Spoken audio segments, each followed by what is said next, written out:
Scott Politakis, Polecast Media. Today, we got Mr. Pat Saylor with us here from Zeus Power Supply. Zeus Power Supplies. Yes, sir. Right. That's right. So tell us a little bit about Zeus Power Supply. Yes, sir. So, we are really a sourcing solutions specialist. And, what we do is we stock some utility equipment, mostly, pole line hardware. So the nuts and bolts and square washers, the insulators, arresters, cutouts. We also stock the, load break elbows and feed throughs for the transformer. In addition, we, are the master distributor for a manufacturer called Incessa out of Brazil. Okay. And, some really smart engineers in Brazil have come up with some new kind of innovative products for linemen. One of them being our new One-Click Hotline Clamp, which we'll show you that in a second. Okay. Which is hoping it makes you guys' life a little easier and makes it easier to install and take off those hotline clamps. They also make piercing connectors where you're not having to cut the jacket off of the Oh, conductor. that's nice. too. That's real nice. Should have brought one of those, but I'll put one in the mail for you. Okay. And in addition to that, we are the master distributor for North America for Tilsa Tech Pulse. Mhm. That is the rubber insulated glove, and really the easiest way I describe it is it's the equivalent or the Salisbury equivalent in Europe.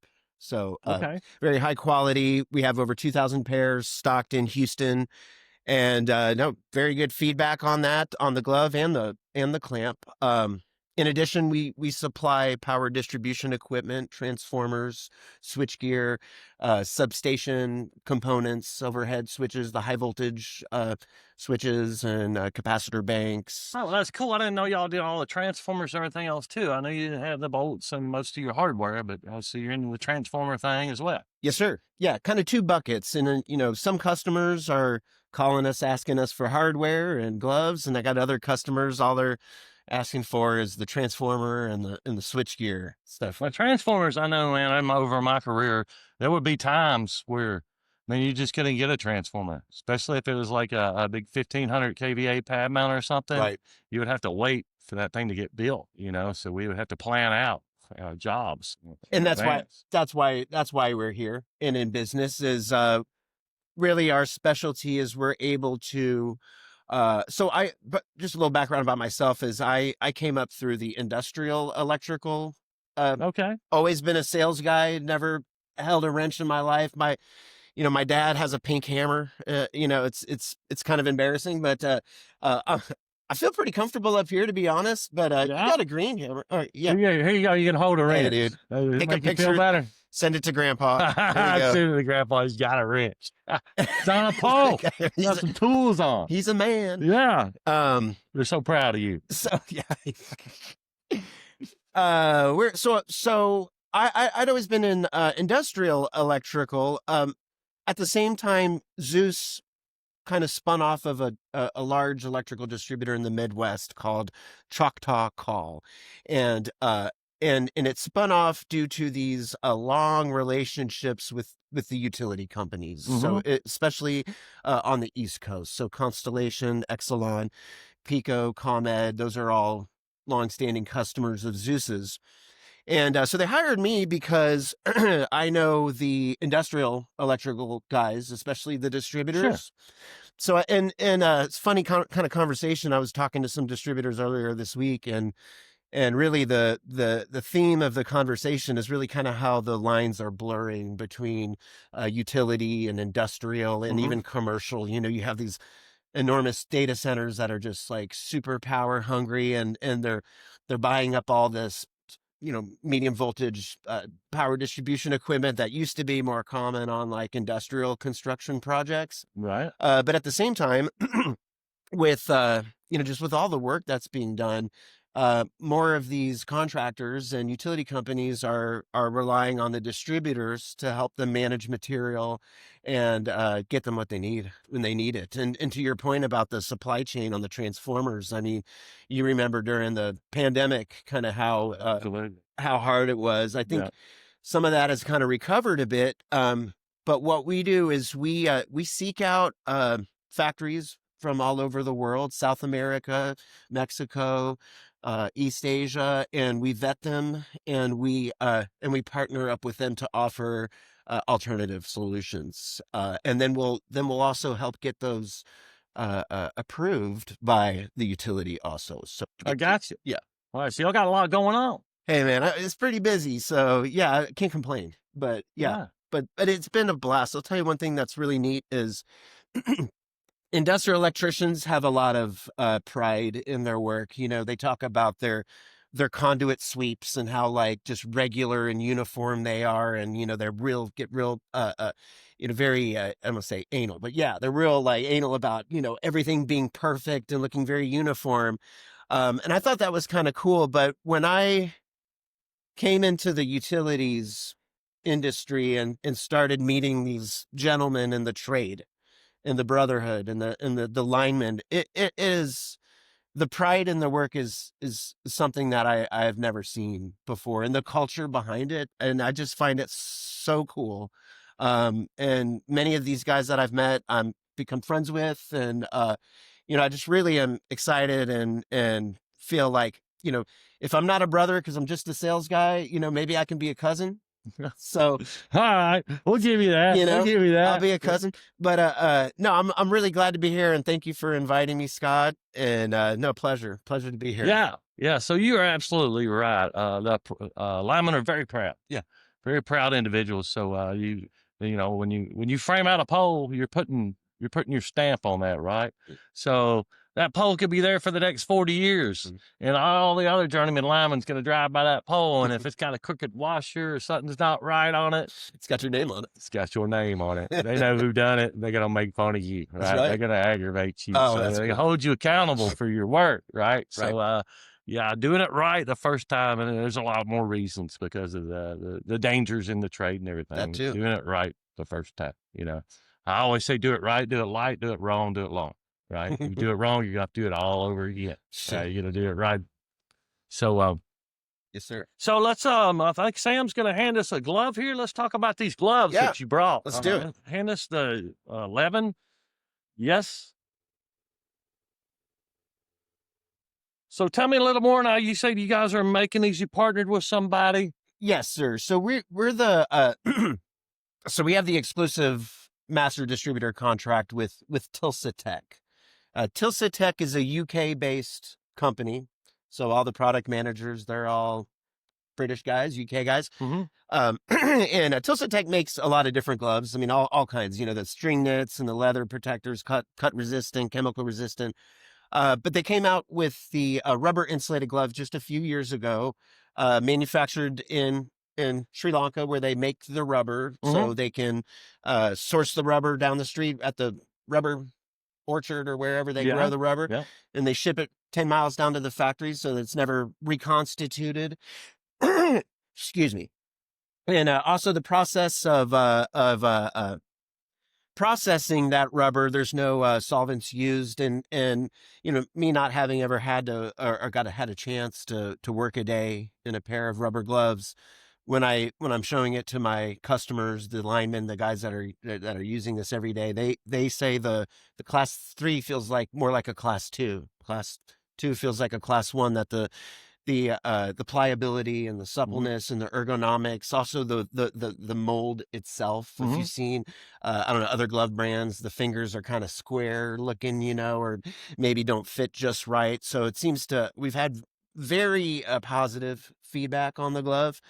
So I'm partnering with several distributors in all over the country, really. One of them, being the sponsor of the show, JL Matthews. Yeah. Yes, sir. And then we work with a lot of the testing labs too that are also stocking. No, that's important. If you're gonna make a rubber glove, you got to have a testing station for it. That was one of the big lessons I learned, because I started going into traditional commercial industrial electrical distributors. They don't want to see this because of the shelf life. If there's 12 months on the shelf for it, and then once you open it, you get 6 months before it has to be retested. So if it sits on the shelf, now they got to pull it off and go send it out for, it's just, and not only that, but they're temperamental to temperature and sunlight. So you have to have a climate controlled environment. So what I found is many of the labs themselves are stocking the gloves. Mhm. So they'll have like a rotation program with the utility company or the contractor That's where, correct. Yep. yeah. And then when one fails, they got it on the shelf and they'll pull it off. And then we're stocking them also too. So Zeus ourselves, we're stocking 2,000 pair of rubber insulated gloves. The protector too. This is like brand new. We just got our shipment last week of the leather protectors. Yeah. So I see that if thing. you notice the suede finger, that makes it Yeah, easy they've seen to a suede finger. do the whole like nose rub and forehead And kind so of. there's a pulse protector. Yes, sir. Yeah. Pulse would be like the brand name. So you got like Toyota to Tilsatec. So they make the glove and the protector. Yes, So they're sir. doing both. Yeah. That's so, correct. Yep. So this is a class 2 right here, guys. It is, it is possibly a little thinner than your usual class 2. It feels good for a class 2. Got a lot of movement to it. That's for sure. That's real important. People don't realize just, those little nuts and bolts that you got to get in there, and you got to be able, most of the time it's just 3 fingers, man. That's what we usually work with. Wow. If we're starting a boat or not, it's these 3 fingers or these 2 fingers, and you got to develop that skill. I can imagine. So a lot of times when I was training, when I was foreman, I would, if my linemen were in rubber gloves, I made my apprentices on the ground be on rubber gloves. So if they were putting together stuff, they were putting it together in these rubber gloves, because there's going to be a day when they get in that bucket and you can't do this. You can't take that rubber glove off to start that nut, though. You know what I mean? You got to learn how to do it with this glove on, So, Sam, let's see that the class 4 is going to be the green one. Do your hands hurt after a long day? You bet, Oh, I man. bet. Your hands will cramp.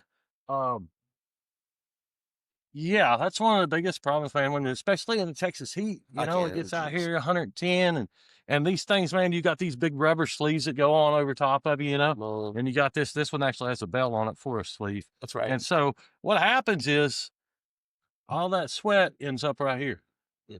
Right. So all the sweat. So there's nothing, you just take your rubber gloves off and check them, and there's water, sweat just pours out of them. Wow. So that's why a lot of times you'll see have baby powder or stuff like that we keep in them. So it's because your hands all sweaty and nasty, it's easier to get the glove on and off. Sure. This is a class. Yeah, this is a class 3 right here. So this is not bad, right? It's 29,500 volts. That one's not bad either. It seems to have pretty good movement. Now, you can actually tell the difference between the 2 and the 3. It gets harder to move the hand. That's the main thing. You know what I mean? Because the rubber has to be thicker to protect you. So it gets harder to move your hand. Okay. So, man, gotta love the guys that got to work in class 4 gloves and sleeves, man. Those guys are animals. Right. Just, if you're in class 3s are pretty bad too. 3s or 4s, just doing this is a chore, right? So you're working like this most of the time. So it's just a chore. So a lot of us, man, we're going to get shoulder surgeries when we get older and everything. Your shoulders wear out. Carpal tunnel on the thumb, this thumb right here is worthless pretty much, It'll cramp up for no reason. And I haven't worked out a rubber gloves in 5 years. Yeah. But sometimes that thumb will just lock up on me. You got to work it out. And it's from years of working in these rubber gloves. So anything that anybody could do in the industry to make the glove a little easier to use, linemen are going to appreciate that. That's great. Linemen are going to appreciate that. This is actually pretty comfortable. This is a 10. So I would think that they run a little bigger than the other brands that I've seen, because I would typically wear a 10.5, but this 10 feels pretty good on me. Does it? Okay. Yeah, it feels pretty good. So maybe just a half size difference in the mold. Sure. And yeah. Let me show you something else real quick, Scott. You see this label right here? So that's our testing lab that we partner with. They're called Domino. Show that to the. Let's show that there. Sure. So Domino high voltage. And if you can zoom in on it, what they do is they actually there's actually a QR code on the label. Yep. Oh, you see that QR code right there? That's right. Yep. anybody just, you can scan it with your phone. It'll pull up the testing report, the dates, how many cycles Of it's this been. glove. Yes, sir. This very glove. I Exactly. just hit the barcode. It's going to tell me when it was tested last, what lab it was tested at. I've got all the information about the glove right there on that barcode. Exactly. That's awesome, Isn't that dude. cool? Yeah. That's awesome. That's pretty cool. Yeah. I don't know if everybody else is doing that. Like I said, it's been a while. We always had them, you had your date stamped on it somewhere when it was tested. It was just like stamped on the glove. So now you just hit that barcode. They still they actually do have the stamp. They still stamp have them. the stamp on it. It's just kind of But that's pretty fancy, because if you're out there in the field and you're like, man, is it time to send our rubber gloves off? Yep. And you had to look on your stamp, or you just hit your phone now. Cause a new generation will love this. They can use their phone. It's like the episode with Country a couple of weeks ago, and you said something like, you were like, hey, so no cell phones up on the pole, right? And he was like, man, are you kidding me? They got these guys up there TikTok dancing all day. Yeah, they did a lot of crazy. Actually, we talked about that this morning about awareness, being a little more aware. I'm sure as an instructor, job, don't be TikToking on the pole. I'm pretty sure you're not cool with that, and I don't blame you. Safety wise, that's not cool. But yeah, so but the TikTok is a big thing for the younger generation. We talk about it a lot on here. They watch me on TikTok. Yeah. So, that's right. Can't completely complain about it, right? Right. But yeah, the new generation, the phone is something, that they just gotta have, man. Mm-hmm. They gotta have. I talked about it like some other people, I remember going to grandma's, had encyclopedias. That's how we did all our learning, right? Grandma and grandpa, we couldn't afford no encyclopedias. We had to go to grandma and grandpa every time we had to do a book report or some kind of, go over there and get hey, can I borrow the M encyclopedia, Mama? Take it home, We'll get back next week, I'm old enough to remember those days too. I remember when internet came out myself, but it's a new world. I didn't even have TikTok until started. Me too. Working, like doing this kind of stuff. Yeah. Me as well. Sam, I told the story before. Sam hooked me up on the TikTok. Right. She used to come over there and then make us do some weird videos. And I'm like, I don't want to do those. We're linemen. We're not supposed to look like that.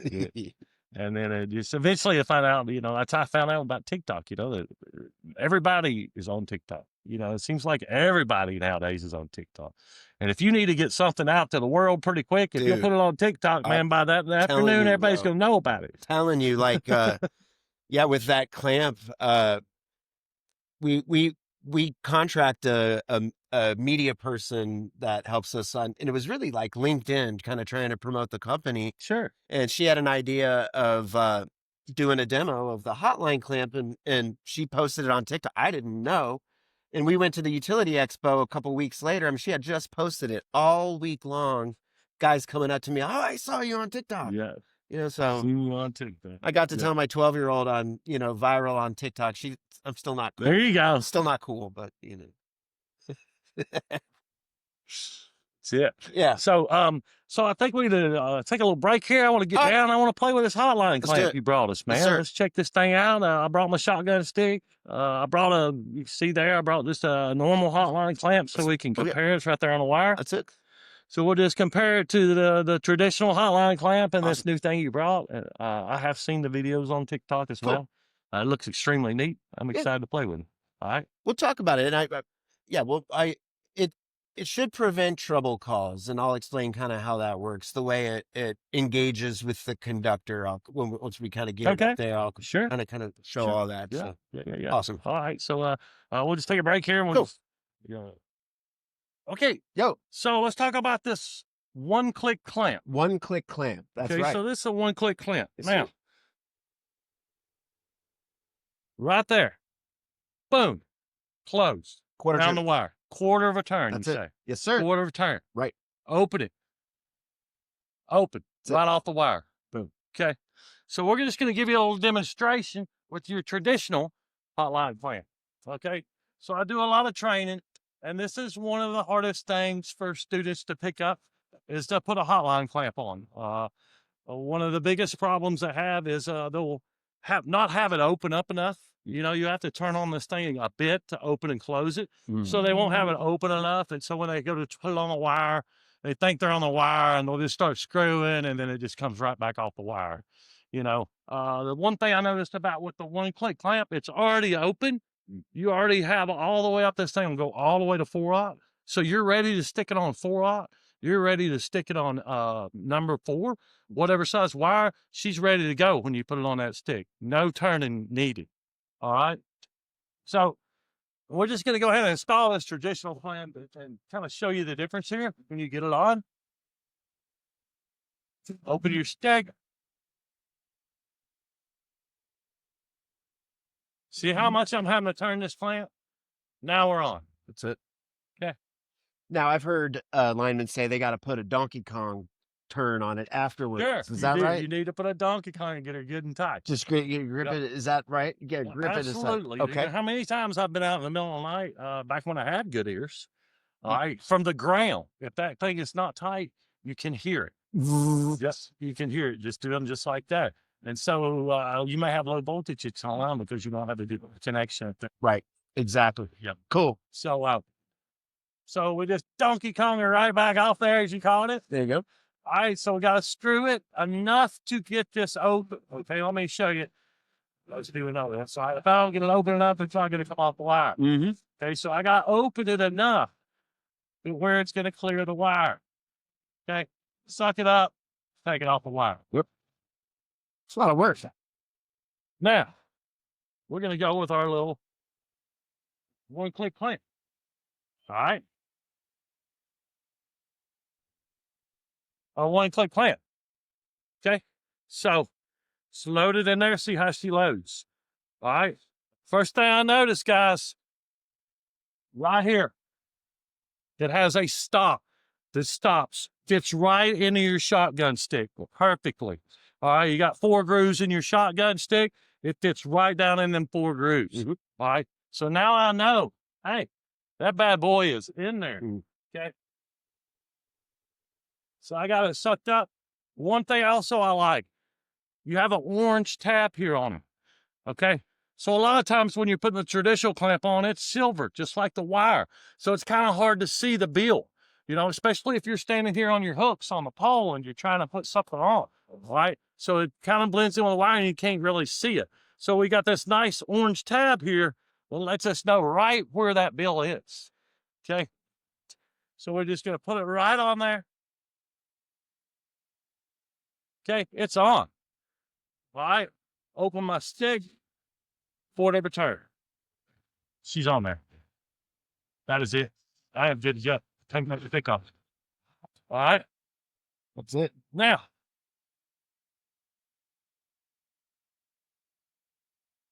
Let's see how tight this is on the line, right? Makes a pretty good connection, okay?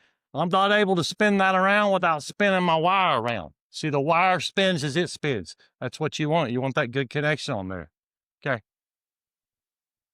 Now to take it off, just like before, we're going to reverse the action. All right. Quarter turn. She's off. All right. So that works pretty good, especially if you've ever had to pick up a load.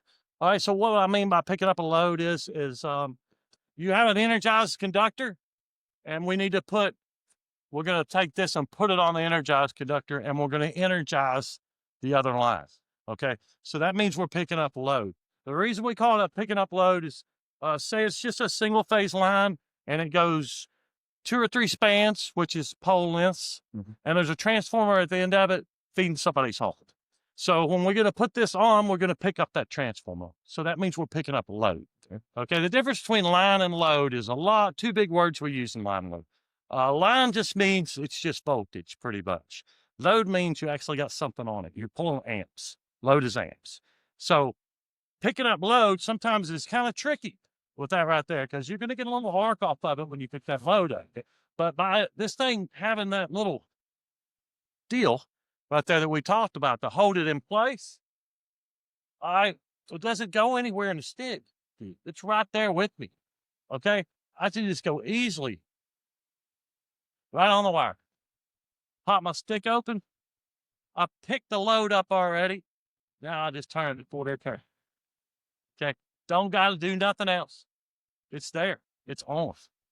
I like this thing. I like it a lot. Okay. Back off. Just like that. Suck it up.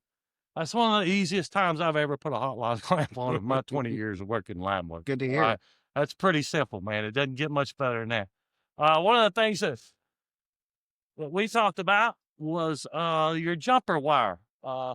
Typically, on your traditional clamp, depending on how you want to make your jumpers. All right, so if you got your little black hook on your stick, a lot of times this black hook will hit your shotgun, your jumper wire, and then it tries to start rolling this around. All right, we only got to go a quarter turn on this. Okay, so we're not ever having to spin this around and round and round. We're not ever going to have a problem with getting our jumper wire involved in our stick. Another good little thing about this device. With the color being different, where I can see it going on and off, a quarter turn gets it on, a quarter turn gets it off. Jumper wire being clean out here. Even has another little connection if you need help, if you're hot sticking, you need somebody to hold on to it while you're tightening or different things like that. It's got another little extra deal right here. Hands down, man, I think it's a great device. Talk to your bosses. Hey, Right. tell them we need Zeus Power Supply right here. It's got them for sale. Tell your distributors. Tell your distributors, start stocking these things for you. All right? Can I add one thing to that, Scott? Yeah, absolutely. So, Scott, let me. What would you say the main cause of like the light flickering or the trouble calls that you get? Sometimes this clamp is not tight. It's Yep. it's not tight. So you train when you're teaching linemen and building young men, teaching them how to do this trade. The traditional way is you tighten that sucker down as hard as you can get it, right? Yes. So that because especially like on medium voltage lines are going to vibrate just by nature, right? There's constant vibration going through those lines. Yeah, you got your accelerated current going up and down in that line, so it causes vibration. That vibration, and what happens? That vibration can cause that thread just the wind. or even the wind. Just the wind, because the lines will gallop sometimes in the wind, or they're blowing left and right. All right, so you think about if I got that on the wire, and if the wind is blowing this thing left and right, Right. it's just wearing on that wire. Wear up right? the conductor too. And then eventually it's gonna loosen up. Start backing know? out. Yeah. With the one-click clamp, it's mechanically engaged. There are no threads. It will never ever back out. So really it's in the spring. Yeah. So he's talking about right here. See, we got a big spring. Let me zoom in on this. So you have a big spring right here. And so what he's talking about is when you turn it, you're pushing that spring and it's mechanically closing. Okay. So if I'm sitting there spinning or anything, it doesn't move. All right. So your traditional one has a screw. It's just a bolt pretty much. And when you're spinning it, you're tightening that bolt into a nut mechanism up here. Okay. So when you start shaking this thing, you can see it, how this wiggles right there, So this spring mechanical device, go ahead and finish. I didn't mean to interrupt. That you nailed it. I mean, that's exactly right. Yeah, because you can even really pop this cap off and you can see where that sits in a groove right there. Okay, so we were talking about vibration and vibration causing a traditional threaded hotline clamp. That thread can start to back out no matter really how hard, how Donkey Kong tight you have it. Popped our little grease cap off here, so this just keeps the grease inside and keeps the bird poop out. But if you can get a zoom in right there, so it's not threaded traditionally. So when that quarter turn engages and it'll fall into a groove there, no amount of vibration will unthread that or get that to open up. So it's going to stay closed. The spring is stainless steel too. Mm-hmm. So it'll handle any rain. That's right. We've had no matter what condition, we're down by the ocean. That's a big deal. We gotta have some stainless steel. That ocean eats aluminum wide up. We've got the salt waters testing data I can send to you too. But yep, that's right. It just it'll prevent. Mm-hmm. We're hoping it prevents the trouble calls and the light flickering and then one thing when he popped that off, I noticed, man, this thing's got grease in it. And if you've ever been a lineman and have one of them seized on the line, all you can do, and you're you're going to take a chance of almost actually breaking the conductor before you can get that dang hotline clamp off with this. Yep. Okay. They've been up there 20, 30 years. They can be seized on there, you know. So, so this one clamp, you know, being stainless steel with the lube in there, you know, I could see that not being a problem 20 years down the line while it's still hanging the line. Stainless steel, the whole thing is pretty much made of a steel. Aluminum and Stainless steel. aluminum and It's stainless. aluminum and stainless. Yes, Okay. sir. Yeah. And made me think of another. Oh yeah, so it goes from number 4 to 4. Yeah. So, but no, I mean, that was a great demo there, Scott. Oh, Perfect. thank you. Yeah, appreciate it. Thank you you very thank you. much. Yeah, But, yeah, there we're was- very excited. See, there was one more thing I was thinking about there a minute ago. Oh, I know exactly what it What's was. that? Okay. Many times, we don't have our extendo stick with us today, but you know, we have an extendo stick that'll reach 45 foot up in the air. Mm. Okay. So you can take this off with an extendo stick, but you got to be good. You got to be good. All right. Because that stick, it's all the way, it's 40 foot from the ground. You got to get it lipped in there. I've seen guys snap off the end of the extendo stick because it was seized up trying to take one of these off from the ground. Okay. So, and once you get it going, it's a long way to get it off. And then to hook it back up, it's extremely floppy on that extendo stick, right? Because you can't pull it in with a shotgun. So it's kind of it's a talent to get it rolled around there and popped on. So this thing, man, just reach up there with your extendo stick. Boom. That baby's open. All right. And I'm going to imagine this is what this is for. Okay. Yeah. Now I can put my extendo stick in there and pick it right up off the line. And then when I want to go back, I just put my finger in the extendo stick right in there, pop it on the line, reach down, close it. Now I can do this from 45 foot on the ground. That's right. Yep. So I imagine that's what that's for. That's for my extendo stick. That's right. Yeah. So that is really cool, man. It's got some really good features, some really cool stuff to it. Hey, if you get 2 hour minimums, man, you can have this hotline clamp back on in about 5 minutes, be back home getting paid to watch the Dallas Cowboys lose. Heck yeah. Yeah, right on. Yeah, that's right. All right. So that's all we got today for Polecast Media. Thanks a lot for Thank coming you, out, Scott. man. Appreciate it. My pleasure. Thank you so much. Yeah. So you like climbing a pole? Is that pretty good? I'll stay in sales for You now, stay in but sales? I'd like to come back and I'll climb a pole for you any day. If you want Sure, to put man. me on I'll be your groundman. Oh, all right. Perfect. I'll ice. I want to ask you, what does that icing up the truck mean? What does that mean? Ice up the truck. Oh, so that's we teach that at school, actually. Okay. Okay, so that's the first thing you're going to learn when you get on the line with Cruise right. Groundman. All right, we got these big orange water kegs. Mm-hmm. They get thirsty out there. Sure. You know, it stays hot, especially working with gloves and sleeves. First day, they're going to show you those 2 big orange. Then they're going to show you where the ice machine is. They're going to show you where the water is, and they're going to show you 1 time.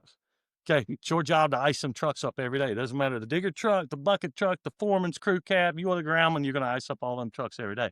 So the second day, if they come out there and them ice, they're not ice, them trucks ain't ice up, that's the first day you get yelled at. It's on Your you. second day of work, right? Why these trucks not iced up? We showed you how to do that yesterday. I get these trucks iced up. You know, that's your first butt chewing right there, day 2. Some of it we do on purpose. Yeah. Sometimes we figured set them up to fail sometimes, right? You know, it's a Gotta fun get 'em thing used to about it. it. You got to. Yeah. Got to get them used to being adaptable and learning to do what to do. I tell them all the time, whatever they show you how to do the first week, that's your job. Learn how to do it. Whatever they show you. That Right. truck is your job. Keeping in bolts and everything neat and nice and organized and in place is your job. Knowing where all that stuff is your job. So basically, you're just a truckie. Yeah. When you're groundman trucking. All right. Ice up them trucks, take care of them trucks, run the ground. Awesome. Yeah. Thank you, Scott. All right. Thank you. Appreciate it. Thank you. Yep.